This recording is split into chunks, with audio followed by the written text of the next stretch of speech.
मेरा भाव था कि मैंने उनको कहा कि आप राष्ट्रपिता और राष्ट्र ऋषि से मैंने उनको संबोधित किया मदरसे में।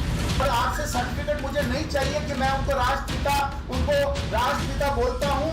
राष्ट्रपिता बस मैंने उनको अपने भाव से दिया।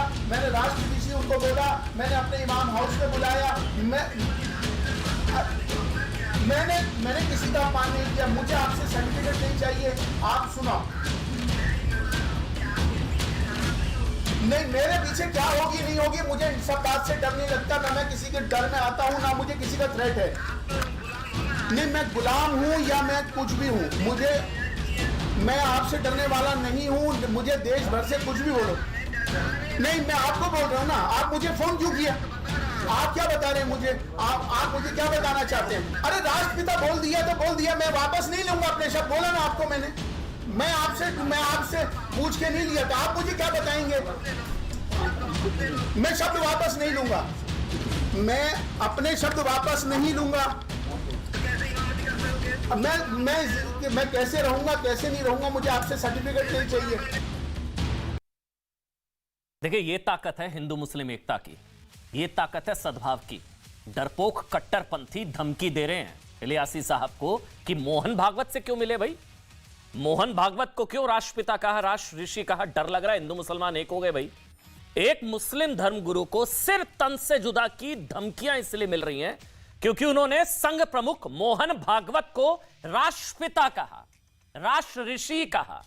गर्दन गैंग इस बात से बौखलाया हुआ है कि ऑल इंडिया इमाम ऑर्गेनाइजेशन के प्रमुख डॉक्टर उमर अहमद इलियासी, ये तस्वीरें याद है ना, जब मोहन भागवत मस्जिद में मुलाकात करने गए थे इलियासी साहब से, उसके बाद मदरसा गए थे मोहन भागवत संघ प्रमुख। अब लोगों ने तो डराया हुआ है कि संघ तो मुस्लिम विरोधी है, लेकिन ये तो दूसरी तस्वीर मिल रही थी। यहां तो हिंदू मुस्लिम एकता की, सद्भाव की, गंगा जमनी तहजीब की शानदार तस्वीर, सद्भाव की खूबसूरत तस्वीर देखने को मिली।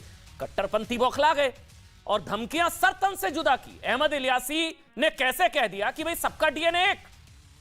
नफरती जमात को इस बात से आघात पहुंचाए कि कोई इमाम संघ प्रमुख या प्रधानमंत्री नरेंद्र मोदी की तारीफ कैसे कर सकता है, कैसे एक मुस्लिम धर्मगुरु संघ के खिलाफ दुष्प्रचार की धज्जियां उड़ा रहा है। बहुत दुष्प्रचार किया जाता है ना, जो फव्वारा है वो फट रहा है, जिस तरह से दुष्प्रचार किया जाता है। जानते क्या है ये, इसको बहुत ध्यान से समझिएगा। संघ प्रमुख मोहन भागवत और मुसलमानों के बड़े प्रतिनिधि डॉक्टर उमर इलियासी की मुलाकात से कट्टरपंथी क्यों डरे हुए, क्यों ये चाहते हैं कि हिंदू मुसलमान आपस में लड़ते रहे? ये सद्भाव की तस्वीर से क्यों डरते हैं इतने कट्टरपंथी, डरपोक कट्टरपंथी? क्योंकि डर की दुकान बंद हो जाएगी। क्या होगा? डर की दुकान बंद हो जाएगी। तुष्टीकरण की फैक्ट्री पर बड़ा ताला लग जाएगा अगर हिंदू मुसलमान एक हो गए, जो भागवत प्रयास है। नफरत का कारोबार बंद हो जाएगा, लड़ाएंगे कैसे? सांप्रदायिकता का खेल रुक जाएगा, टुकड़े टुकड़े गैंग बेरोजगार हो जाएगा, नया भारत और सशक्त होगा, देश की छवि और मजबूत होगी और सबका साथ सबका विश्वास बढ़ेगा। यही था ना भागवत प्रयास। इसलिए आज सवाल है कि भागवत का ये जो हम प्लान है ना, हा और मां, हिंदू मुसलमान हम, ये जो भागवत का हम प्लान है, इससे गर्दन गैंग बहुत परेशान है। और हमारे साथ, अच्छा मुझे बताया जा रहा है जिनको धमकियां मिली हैं वो तो हम धमकी दिखाई रहे थे, मीडिया भी जब बात करने गया उस वक्त भी उनको फोन आ गया।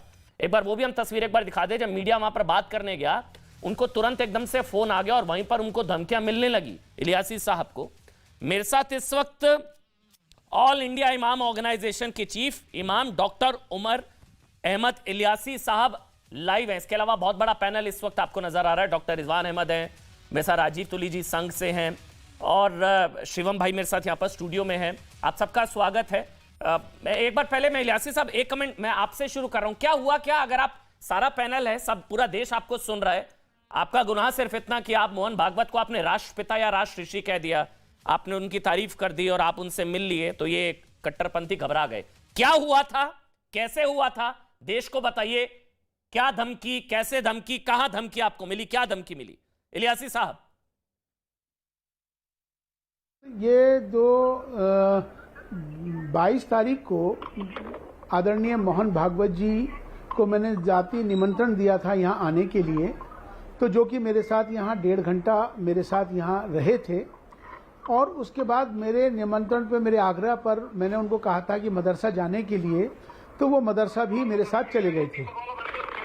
और उसके बाद से लगातार चूंकि ये सारे चैनलों पे आना शुरू हो गया था और तमाम 3 दिन तक सारे चैनलों पे लगातार चलता रहा, इमाम हाउस को भी दिखाते रहे, सारी चीज़ें दिखाते रहे, बात होती रही। अब उस बीच में मेरा ये जाती भाव था, मेरे अंदर की भाव था कि मैंने उनको ये कहा कि उनको मैंने संबोधित किया मदरसे में कि आप राष्ट्रपिता हैं, तो उस पर उन्होंने कहा कि नहीं, हम राष्ट्रपिता नहीं, हम राष्ट्र की संतान हैं। लेकिन ये मेरा अपना जाती भाव है, मैंने उनको राष्ट्र ऋषि बोला, तो ये बात सारे देश और विदेशों में चलने लगी। अब उस चलने में तमाम उस 22 तारीख से लेकर आज तक मुझे फोन के ऊपर हर तरह के थ्रेड्स आने शुरू हो गए, तमाम मेरे मुखालिफ लोग खड़े हो गए, मेरे सोशल मीडिया पर, मेरे ट्विटर्स पर, तमाम सोशल मीडिया पर मेरे खिलाफ जो ट्रोल करना शुरू हो गया और तमाम अब्द शब्द और बहुत गलत चीजें करनी शुरू हो गई। तो मुझे बायकॉट करना शुरू किया, ये बातें मुझे इन्फॉर्मेशन आती रही और मेरे फोन पर लगातार ये आता भी रहा, तो मैंने फोन उठाना बंद कर दिया। तो लेकिन उसके बाद मैंने फिर फोन खोला तो 23 तारीख को जैसे ही फोन खोला तो एक इंटरनेशनल कॉल आया, उस इंटरनेशनल कॉल को मैंने उठा लिया। तो उन्होंने जैसे ही मैंने फोन उठाया तो उन्होंने मुझसे थोड़ी सी जो बात करने का अंदाज था मुझे अच्छा नहीं लगा, तो मैं समझ गया कि फोन ठीक नहीं है। तो मैंने उनसे पूछा आप नाम बताइए फिर आपसे बात करूंगा। तो उन्होंने अपना नाम बताया, सुहेल खान। उसके बाद मैंने उनसे पूछा आप कहाँ से बोल रहे हैं, उन्होंने कहा मैं इंग्लैंड से बोल रहा हूँ।